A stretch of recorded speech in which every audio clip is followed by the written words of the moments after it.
Salam sejahtera untuk kita semua. Apa kabar Bapak Ibu? Ya, alhamdulillah ya kita bisa berkumpul bersama di sini. Semoga semuanya sehat. Untuk itu, mari kita panjatkan puji syukur kepada Tuhan Yang Maha Esa, dan juga kita berdoa semoga pelatihan hari ini berjalan dengan lancar, sukses, dan membawa manfaat untuk kita semua. Berdoa menurut agama masing-masing, mulai. Selesai. Baik, saya coba lihat absensi. Ini sepertinya semuanya sudah hadir ya Bapak Ibu. Terima kasih atas kehadirannya. Kalau begitu, perkenalkan, saya Aprivianti Rini Hastuti, atau biasa dipanggil dengan Rini.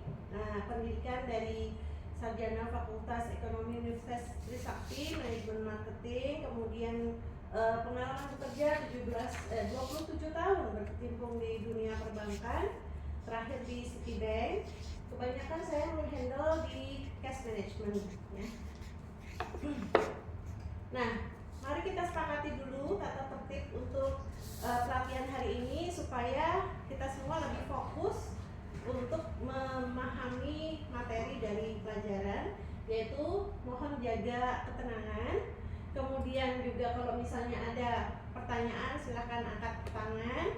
Untuk HP mohon untuk bisa dimatikan atau di silent, dan juga kita akan on time ya. Nah, untuk kesehatan dan keselamatan kerja, kita semua harus menjaga kebersihan ya. Kemudian kalau misalnya ada yang merasa lagi flu atau batuk, mohon bisa memakai masker. Untuk kotak P3K di luar kebetulan ada ya, kita menyediakan obat-obatan ringan. Dan kemudian hati-hati, banyak kabel-kabel berseliweran, takut kesandung. Untuk toilet, Bapak Ibu bisa keluar dari sini, nanti sebelah kanan itu ada toilet. Dan untuk emergency exit ada di seberangnya ya, sebelah kirinya. Baik, Bapak Ibu mungkin kalau kepikiran mau ambil uang atau mau menyetor uang, itu kemana? Ke bank ya, atau ATM ya. Kita harus pergi ke bank atau ke ATM. Nah, sebetulnya nggak perlu gitu ya. Ada layanan dari bank yang bisa memungkinkan bank itu yang datang ke lokasi kita gitu ya. Nah, itu ada namanya layanan cash pickup and delivery service gitu ya, CPUD ya. Itu adalah layanan pengantaran dan pengambilan uang tunai dalam mata uang rupiah ke lokasi nasabah berdasarkan kesepakatan bersama.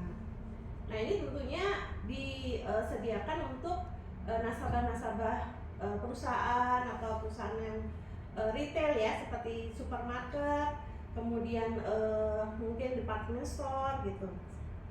Nah, keuntungan menggunakan CPUD ini adalah efisien karena kita nggak perlu lagi datang ke bank yang datang di lokasi. Kemudian aman karena petugas bank yang ditunjuk itu akan datang dengan kondisi keadaan yang sudah terukur ya, dengan uang yang akan dibawa. Biasanya ada asuransinya juga, dan juga ada pengaman, biasanya dikawal oleh polisi ya. Dan kemudian fleksibel. Kenapa fleksibel? Karena disesuaikan dengan kebutuhan nasabah. Mau kapan waktunya, bisa seminggu sekali, bisa setiap hari Senin, setiap hari Rabu, atau mau setiap hari jam-jam tertentu. Nah, itu fleksibel. Dan juga variatif. Untuk variatif itu adalah karena ada metode-metodenya yang disesuaikan dengan kebutuhan. Nanti di slide berikut akan kita diskusikan. Nah, apa sih judul pelatihan kita hari ini? Jadi kita mengacunya pada standar kompetensi SKKNI SPPUR. Itu ada satu unit kompetensi K66 SPP 030032 itu mengenai melakukan kegiatan layanan pengambilan uang atau pick up service atau layanan pengantaran uang atau delivery service. Di sini karena pelatihan hari ini waktunya terbatas, maka saya hanya akan mengambil satu elemen kompetensi ya. Dan kemudian dari elemen kompetensi ini kita akan membahas 3 KUK atau kriteria unit kerja yang akan nanti saya akan diskusikan atau saya jelaskan lebih detail di slide berikut. Jadi judul pelatihan kita adalah elemen kompetensi layanan pengambilan uang atau pick up service ya. Jadi layanan pengambilan uang tunai dalam mata uang rupiah ke lokasi nasabah yang dilakukan oleh petugas bank atau bisa juga vendor yang sudah ditunjuk PJPUR itu ya, yang bekerja sama dengan bank. Sampai di sini mungkin ada pertanyaan? Belum. Ada? Belum ada ya?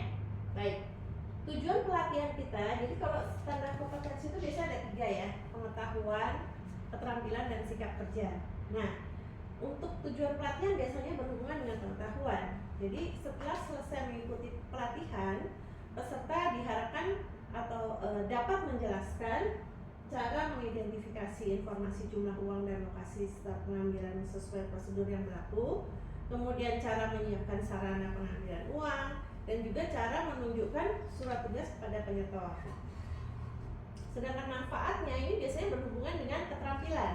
Jadi mampu ya, setelah selesai mengikuti pelatihan ini peserta mampu mengidentifikasi informasi jumlah uang dan lokasi pengambilan serta mampu menyiapkan sarana pengambilan sesuai dengan prosedur yang berlaku serta mampu menunjukkan surat tugas kepada penyetor sesuai prosedur yang berlaku.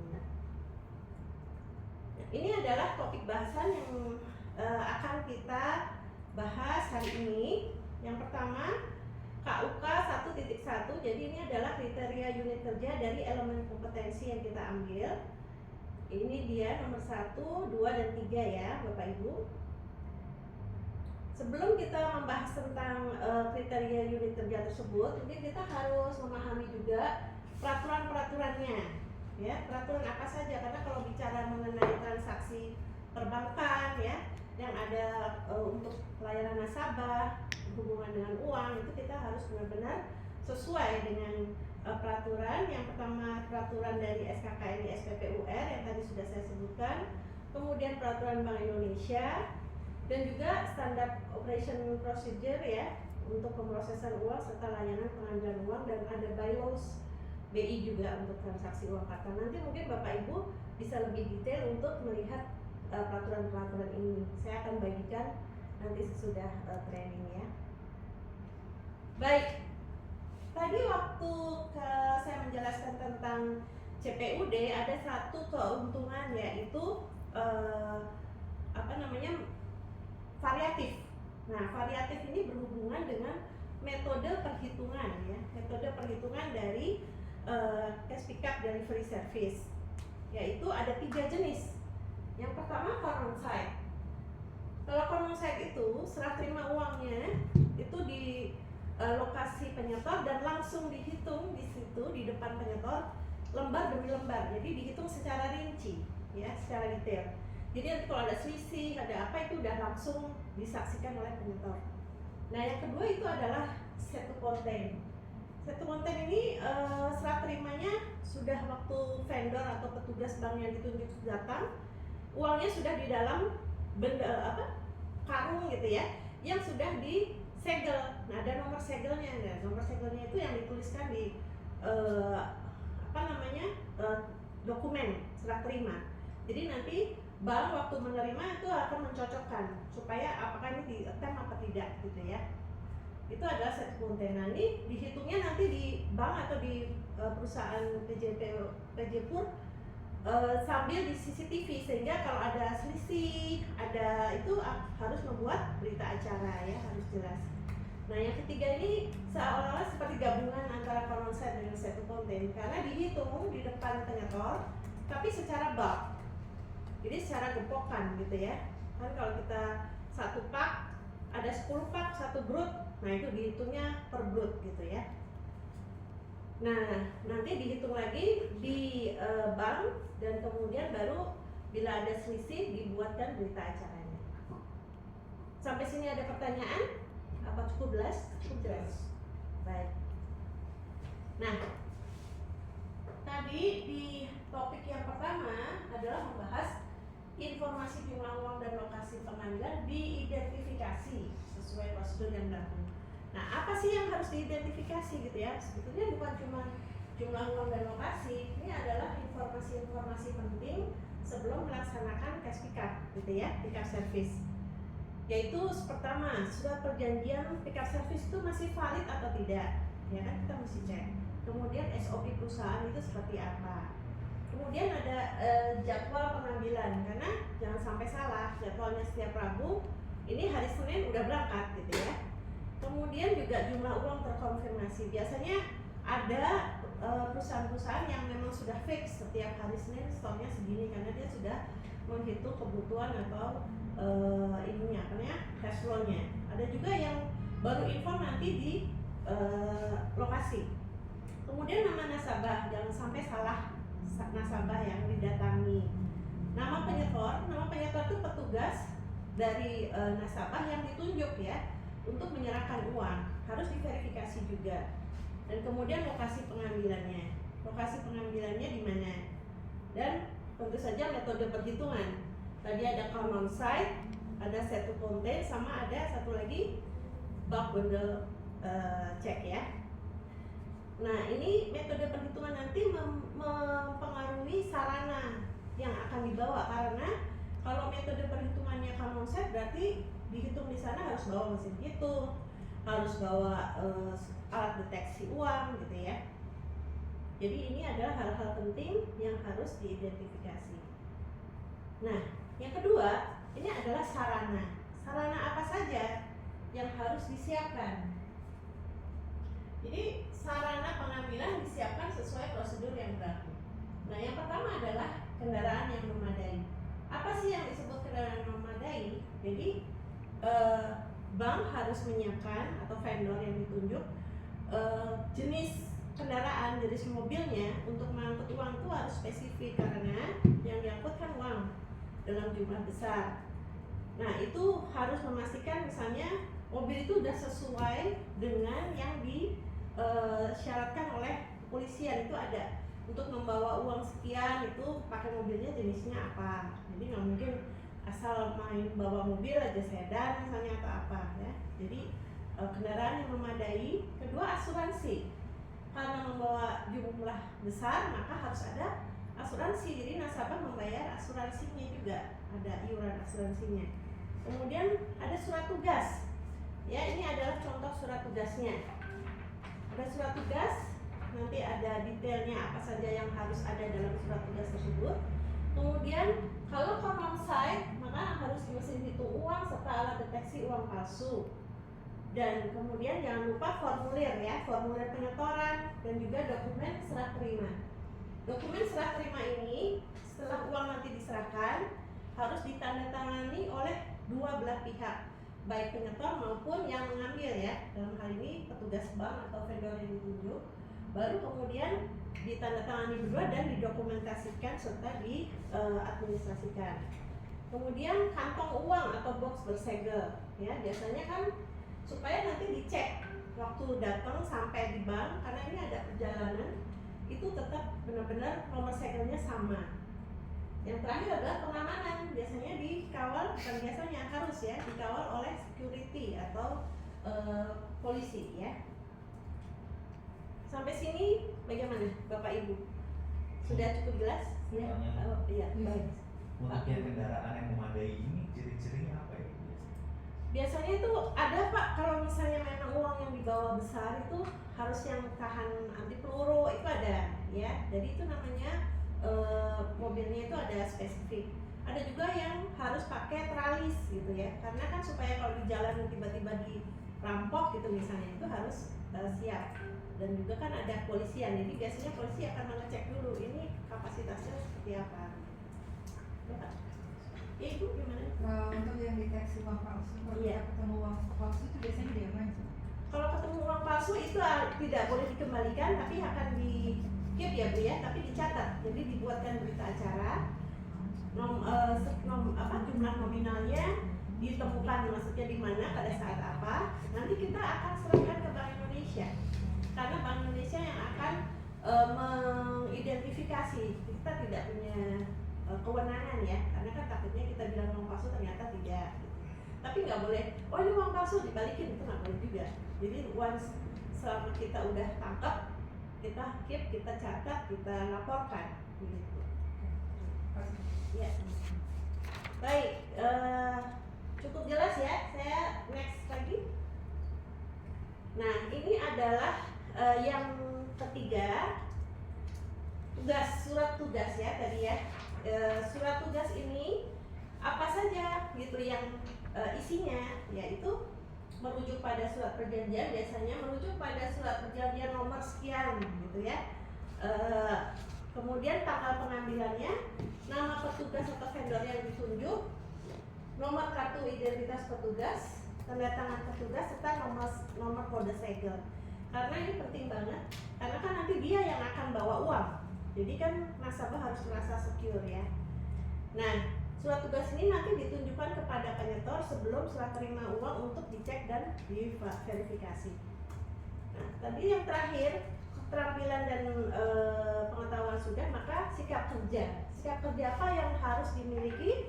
Ini dia, teliti, disiplin, bertanggung jawab, dan cekatan ya. Baik, tidak ada lagi pertanyaan atau masih ada yang mau ditanyakan? Cukup ya, kalau tidak ada, kita simpulkan Bapak Ibu semuanya sudah mengetahui tadi apa saja layanan pengambilan uang yang harus kita pahami, peraturannya, metodenya, serta bisa menjelaskan tata cara dan mampu melakukan sesuai prosedur yang berlaku untuk 3 hal ini. Nah, sekarang yang giliran saya yang bertanya. Siapa yang bisa jawab? Apa sajakah sarana yang harus disiapkan dalam melakukan kegiatan layanan pengambilan uang? Silakan. Ya. Surat tugas. Formnya, betul. Baik, kayaknya udah pintar semua nih ya. Alhamdulillah. Nah, kemudian evaluasi ya. Saya akan membagikan evaluasi soal-soalnya. Silakan mengerjakan sekaligus. Nanti ditulis, nanti dikumpulkan. Silakan. Bagi waktu nanti saya minta kembali ya.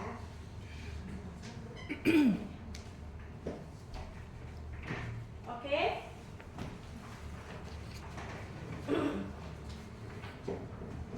Ya. Kita sudah selesai ya? Sudah.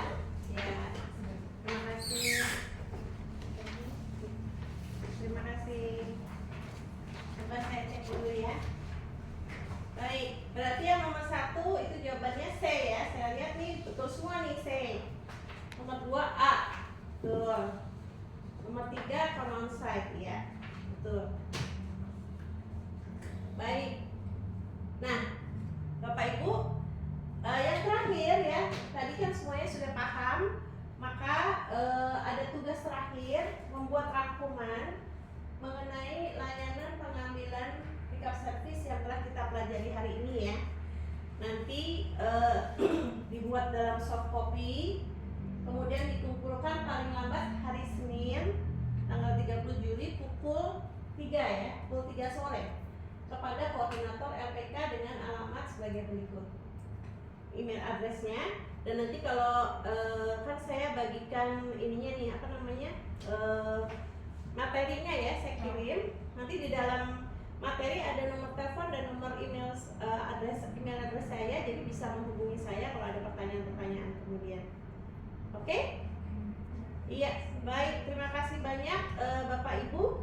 Semoga materi hari ini bisa memberikan ilmu, pengetahuan, dan juga manfaat untuk karir Bapak Ibu semuanya. Dan semuanya semoga-moga selalu sehat.